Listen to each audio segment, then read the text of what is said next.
पेशाराम भक्तों, आज मैं जिस साधना के बारे में बताने जा रहा हूँ वो है जिंद की साधना।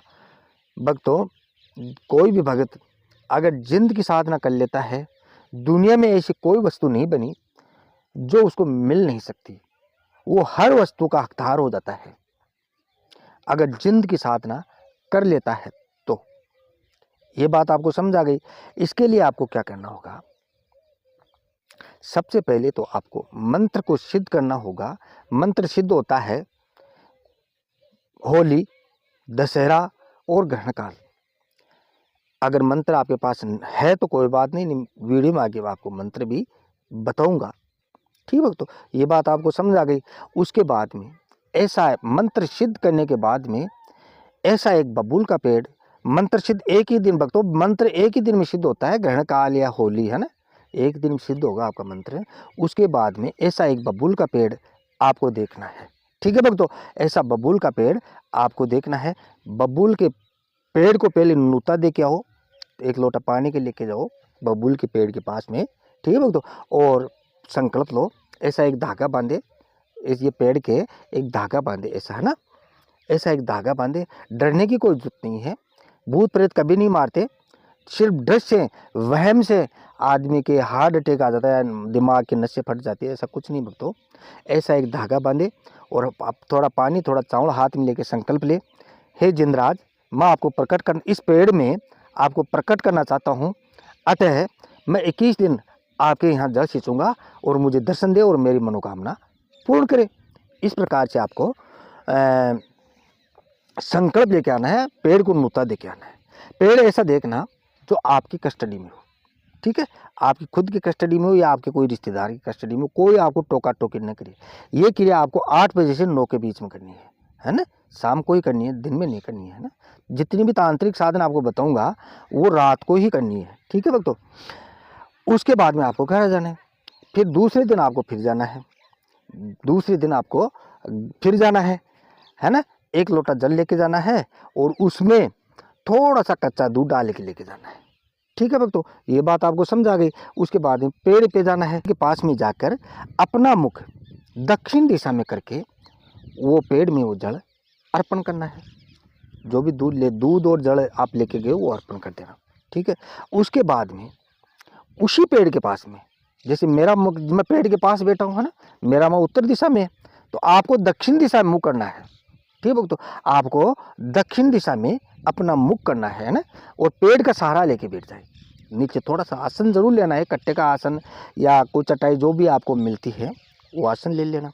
उसके बाद में मंत्र को आपको बुदबुदाना है। मंत्र, पहलवान वर्ष 12 का जवान, भूत को लिया, प्रेत को लिया, जिंद को लिया, खबीस को लिया, बैठा हो तो उठा कर लिया, सुता हो जगा कर लिया, हाथों में हथकड़ी, कमर में बेड़ी, कूची इतना काम न करे तो 1,33,000 पीर पैगंबर की दुहाई, शब्द साचा पिंड काचा, फुरो मंत्र ईश्वर पाचा। इस प्रकार से मंत्र बोले। जब आप मंत्र 21 बार पढ़ लेते हो, जो आपकी इच्छा, ज़्यादा पढ़ो तो और उत्तम बात है। तो माला से मंत्र को मत जपना। ठीक है भक्तों, या तो अपनी अंगुलियों पे जपो ना, या फिर छोटी नदी में, पिछले वीडियो में बताया था, छोटी नदी कंक ले आओ, उसके द्वारा मंत्र को जपना चाहिए। 11-21 बार आपने मंत्र को बोला है ना। मंत्र को बोल के आप जो पीली सरसों लेके आए थे घर से, आपको याद रखे पीली सरसों ये लानी है आपको ना। पीली सरसों पे 3 फूंक मारो और पीली सरसों को अपनी चारों दिशा में फेंक दो। फेंकने के बाद में आसपास, आपके आसपास जितने भी हो सकता है, पहले दिन नहीं आए, दूसरे दिन नहीं आए, तीसरे दिन नहीं आए, ऐसा नहीं बोलता, आपको 21 दिन एक क्रिया करनी है। ठीक है, तो आपको पीली सरसों आपको रोज फेंकनी है। तो अगर आपके मंत्र में पावर हो गया, जिंद आप पर प्रसन्न होने लग गया, तो आसपास में जितने भूत प्रेत जो भी है वो आपके आजू बाजू में आके आपसे मन्नतें करने लगेंगे। ठीक है भक्तों, उसके बाद में धीरे धीरे आपके 2 दिन, 5 दिन, 7 दिन, 8 दिन, 10 दिन, क्रिया तो आपको 21 दिन करनी है, तो आपके सामने जिंद भी प्रकट हो जाएगा। जो पेड़ में आप दूध पिला रहे हो वो दूध खुद जिंदा आप अपने हाथ से आप उसको पिलाओगे। ठीक है, जिन नीचा हो जाएगा, ऐसा क्यों कर लेगा और आपको सामने आ जाएगा, भाई पिला, तो उसको वो पिलाना है, पिला देना, आपको कोई दिक्कत नहीं है। 21 दिन तक आप उस जिंद को पानी पिलाना है। अगर प्रकट होता है, जब पहली बार प्रकट हो जाता है भक्तों 5-7 दिन में प्रकट होता है। और लगन हो, आपका मन और लगन साफ सुथरा होना चाहिए। ठीक है भक्तों, ये बात आपको समझ आ गई। उसके बाद में जिन प्रकट हो गया और आप पानी पिलाने लगे। ठीक है, जो दूध और कच्चा दूध लेके जाना है, 21वें दिन आपको उस लोटे को अपने सामने रखना है और अनंत में आपको जप करना है। आपके पास मंत्र मैंने बता दिया, आपके पास कोई मंत्र हो तो और अच्छी बात है। आपको 21 दिन उस जप को करना ही रहना, करते रहना है, रुकना नहीं है। जिंद आपके सामने आएगा, बोलेगा, तड़पेगा, है ना, मेरे को पानी पिला पानी पिला पानी, लेकिन नहीं पिलाना, उसकी तरफ ध्यान ही नहीं करना। ठीक है, तो लास्ट में जाके आपके चरणों में आके गिड़गिड़ाने लगेगा। उसके बाद में आप उनसे वचन लेना है। जिंद आपको बोलेगा तू क्या चाहता है, पानी पिला मेरे को, तो उसे वचन लेना है कि जो मैं काम करूं वो आपको करना होगा। जिस वस्तु की मेरे को इच्छा है वो वस्तु आपको ला के देनी होगी। दूसरी बात, ठीक है, वो जिंद आपको बोलेगा कि मेरे को क्या बना के रखेगा। भक्तों, एक भाई बना के मत रखना। अगर भाई बना के रखोगे तो आपका भाई खत्म हो जाएगा। बेटा बना के मत रखना, अगर बेटा बना के रखोगे तो आपका बेटा खत्म हो जाएगा। रिश्तेदार बना के मत रखना, उसको चेला बना के रखना। ठीक है, ये बात आपको समझ आ गई।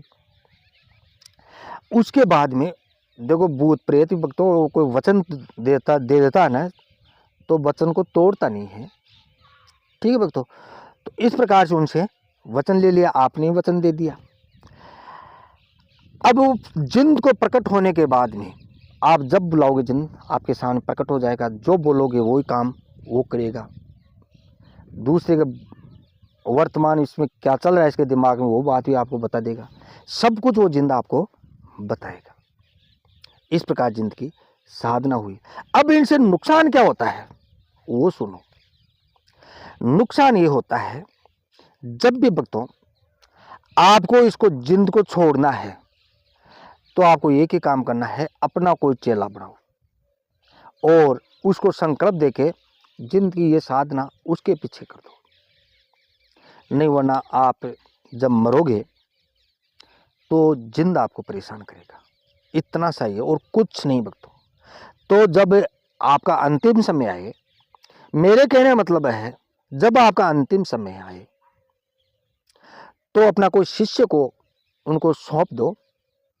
ठीक है, उनको संकल्प करा दो, तो उनकी साधना वो करता रहेगा, वो उसको प्रकट करा दो।